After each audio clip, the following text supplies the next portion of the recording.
Emily Choy is a photographer on Oahu, Hawaii. Her work has an emphasis on emotion and creativity. And today we are talking about her unique way of embracing the weather and giving you some tips for shooting in bright sunlight. You're listening to Sustainable Photography, a podcast all about business tips, inspiration, and confidence building. I'm Ingvild Kolnes, the host of this podcast, and after over a decade as a photographer, I now help talented photographers run sustainable businesses. And for full transparency, you should know that I'm a mentor with paid offers, and I will probably mention some of those in this episode. Hi, Emily. I'm so excited to have you back on the podcast. And what people don't know is that this is the second time we are recording this because the first time the clip just wouldn't save and it just got lost completely. But our conversation was so good that we had to do it over again. So once again, can you tell me who you are and how you ended up as a photographer living in Hawaii? Yes, absolutely. Thank you so much for having me on here. I am so excited to do this. I'm so happy that we could find a good time to do a little re-record and have a little practice run. But yes, Yes. my name is Emily. I'm originally from California and I moved out to Hawaii to go to University of Hawaii. So that's how I ended up out here. And I grew up always kind of loving all things art and artistic. I didn't have a ton of artists in my family. And so I went into healthcare as something that is, a safe and stable job. I did that for a couple of years. And then we ended up having our first son, and I went to part time and then just kind of slowly picked up photography on the side as a hobby. And then I just kind of kept on growing my business and expanding there and cutting back on occupational therapy.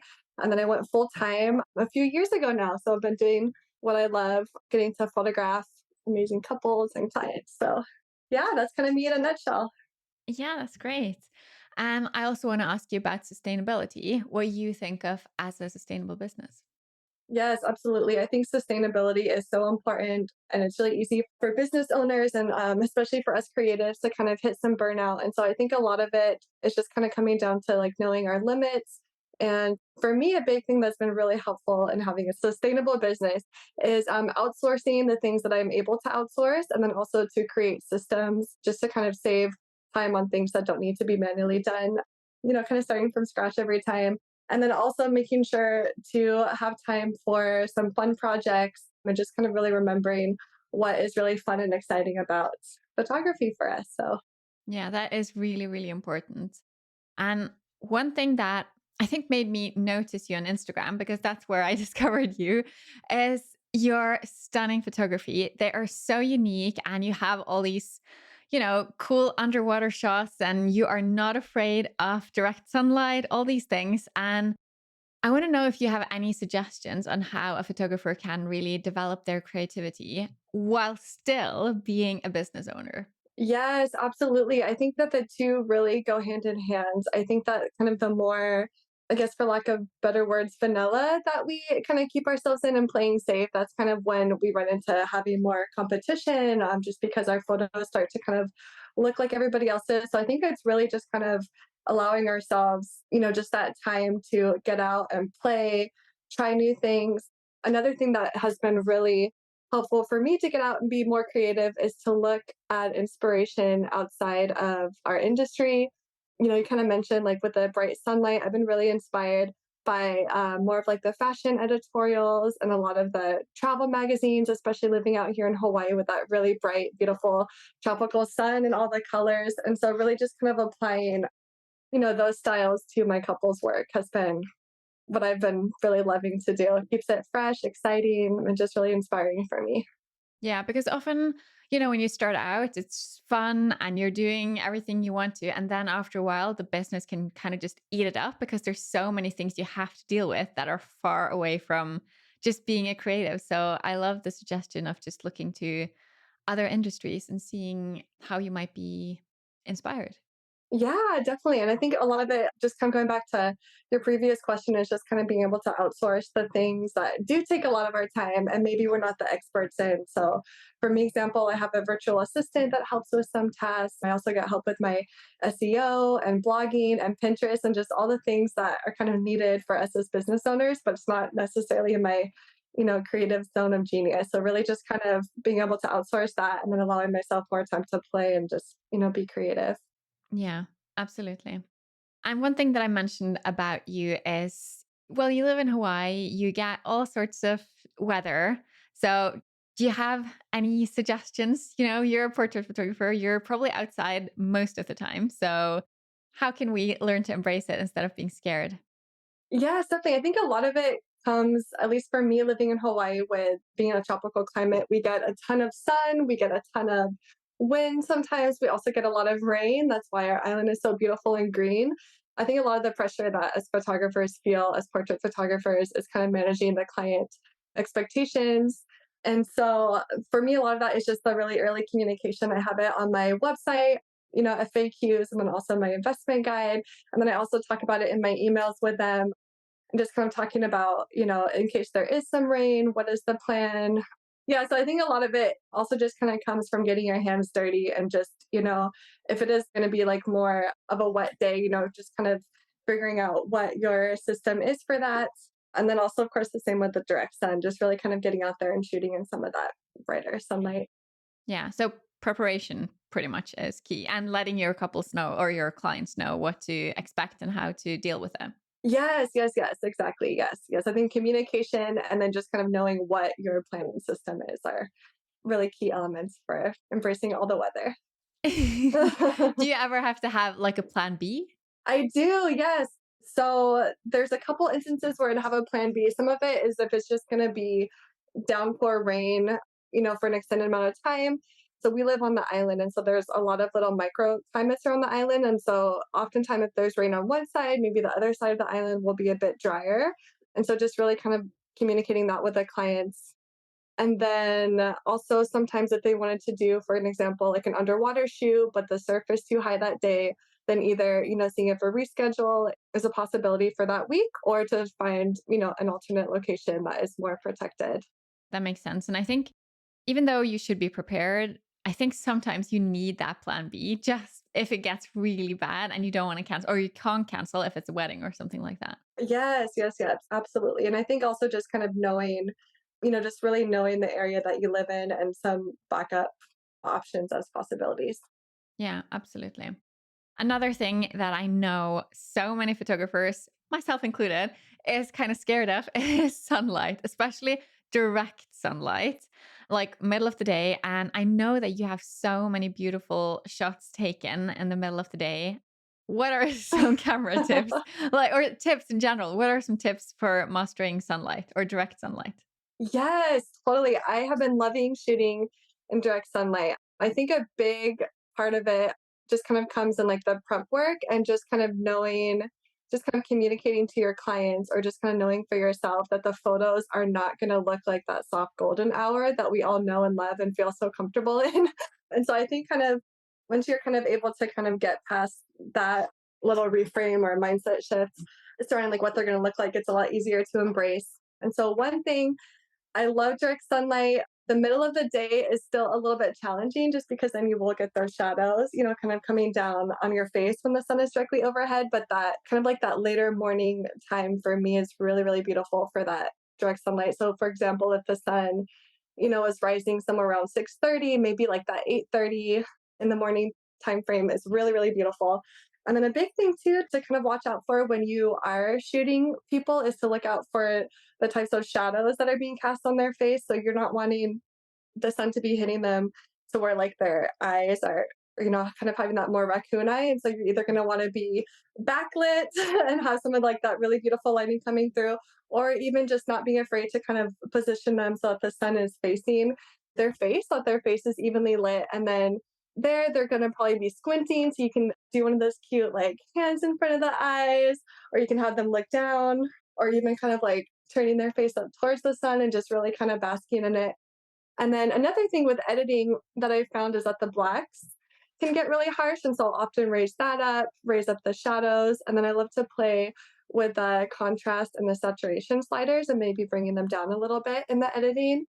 Yeah, I think those are the main things that I do for the direct sunlight. And I think that the biggest thing, like I mentioned, is just in the prep and knowing it's not going to have that soft and romantic look, but it can still be a really beautiful image. So, Yeah, definitely. Because, well, I've seen your photos, so I'm sure that they can.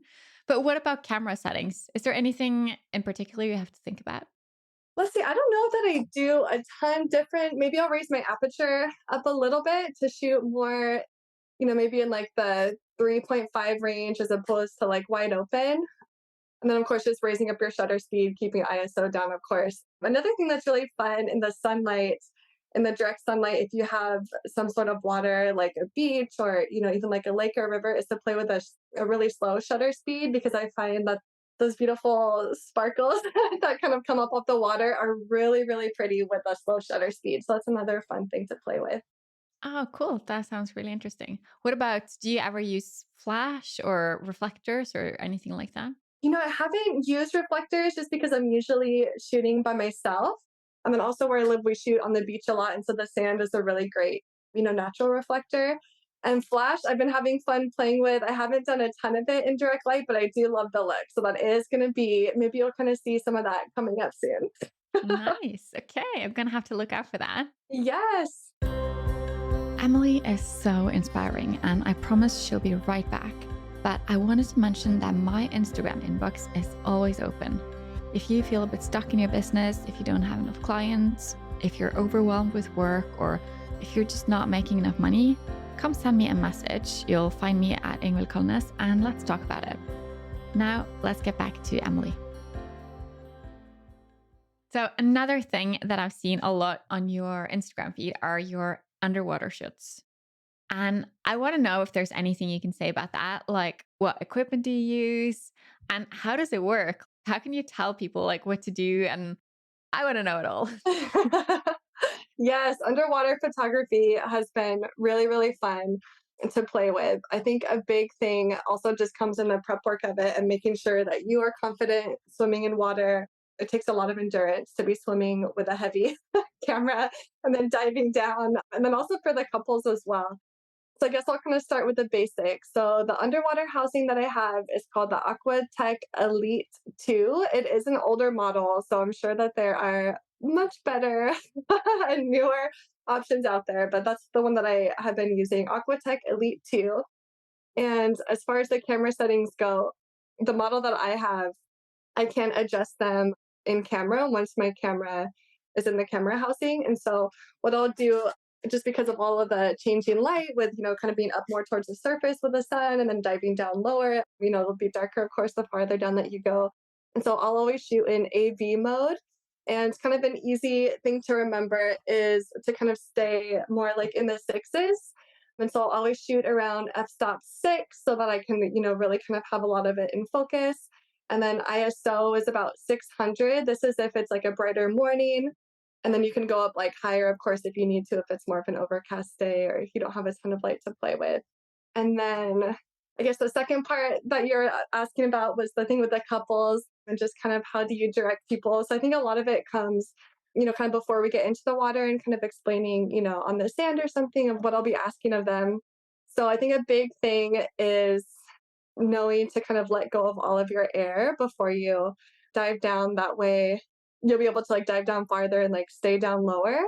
So I'll ask them to like just kind of like release their breath at the top and then dive down. And then also another big thing is facial expressions. It can be really hard in salt water to kind of like have a nice relaxed expression. So I'll just kind of, prep them for that about, making sure not to have, like their cheeks puffed out or maybe like their eyes are too squinted really hard together. So yeah, those are, I guess, the main things for the underwater.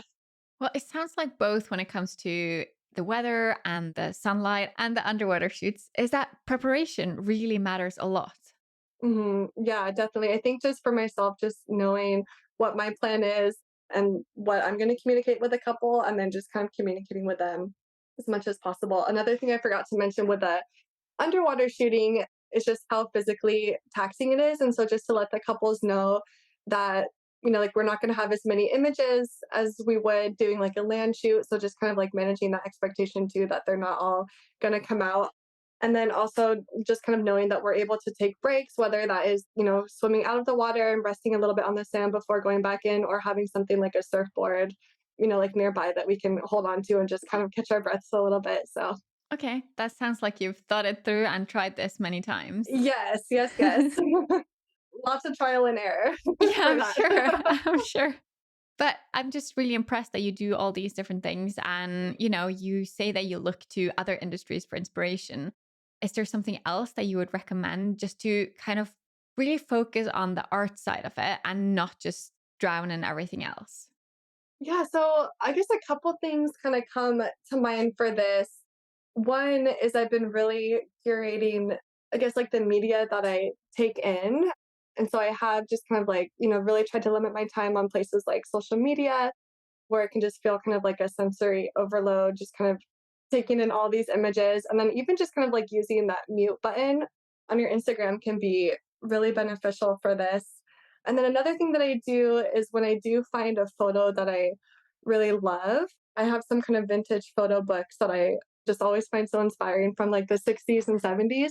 And what I'll do when I find a photo that I really love is I really just try to, I guess, like dissect it in a way and just kind of break it apart. Like, what about this image do I love so much? Is it like the soft focus mixed with the emotion behind it?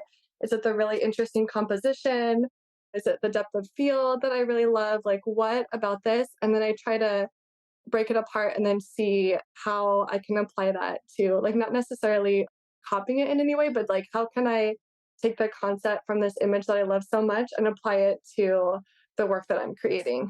So that's been another really big thing. Yeah, that sounds like a really good idea because I think often, you see something that looks nice and it's like, oh, I want to do that. And you think you just have to make it as close to that as possible. And it's never going to really feel like your own. But if you do that and you kind of break it down and figure out what it is about it that you love, that sounds like a really good idea. Yeah, yeah, yeah, definitely. And I find also just that curation of, what I kind of intake really is a really big piece of it too. I feel like if you are constantly looking at images that, aren't really inspiring for you, like they just kind of might live somewhere in your brain and then like subconsciously come out in your work. Where if you really curate what you take in, then like that will also kind of just be floating around in that creative headspace. Absolutely. And I know that you do education and mentoring and stuff yourself. So I'm curious when you've been teaching people, what do you see that most people kind of mess up when it comes to different lighting situations? Oh, the different lighting situations. I think a lot of it, maybe like going back to the direct lighting, is just kind of really pay attention to where the sun is hitting the subject on their face to avoid some of those shadows, unless that's kind of the look that they're going for, I guess. But oftentimes, especially over the eye area, having those dark shadows just isn't really flattering. And then I think also just really kind of limiting themselves to sticking only with like a golden hour light situation, which I agree is really beautiful, but I think it can also be limiting in a way. And so like not allowing themselves that permission to kind of get out and explore, different lighting. Yeah, I think you're right. I think trying different things and not being scared or practicing so you don't have to be scared is a really good idea. Yeah, yeah, absolutely. And if someone wants to start, like they're listening to this and they're like, oh, I really want to get started. I don't want to be scared of the direct sunlight. What are some tips you have for them that they can start working on to get better? Absolutely. I think a really big thing is to set up, just kind of like those fun creative shoots for themselves. I still do those pretty regularly all the time. I feel like I always find so much growth in them and there's no pressure to perform or have it look a certain way. So just kind of grabbing, like some friends or family members to play with or, kind of reaching out to some people to see if they want to be involved in a fun creative shoot. And then just really kind of getting out and exploring different apertures and maybe trying like a slow shutter speed like I was mentioning, or like the flash, like you said, and just kind of really getting out and playing as much as possible. Perfect. That sounds really good. So, except for that, what would you recommend doing to be able to build a sustainable business? Oh, I think a lot of it is just like the outsourcing and just kind of building the systems. Another really big thing that's helped me in my business is just to be able to invest in education.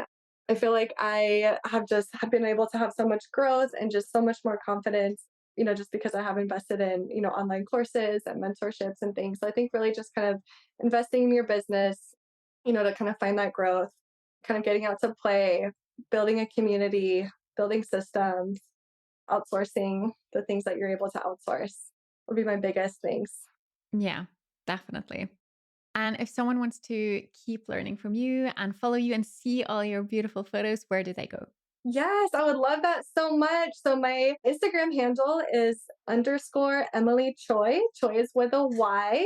And then my website is emilychoiphotography.com. I also have mentorship options on my website as well if you wanted to set something up. Otherwise, I'm always in my DMs and my inbox. I love chatting with everyone. So yeah, those are the places that you can find me.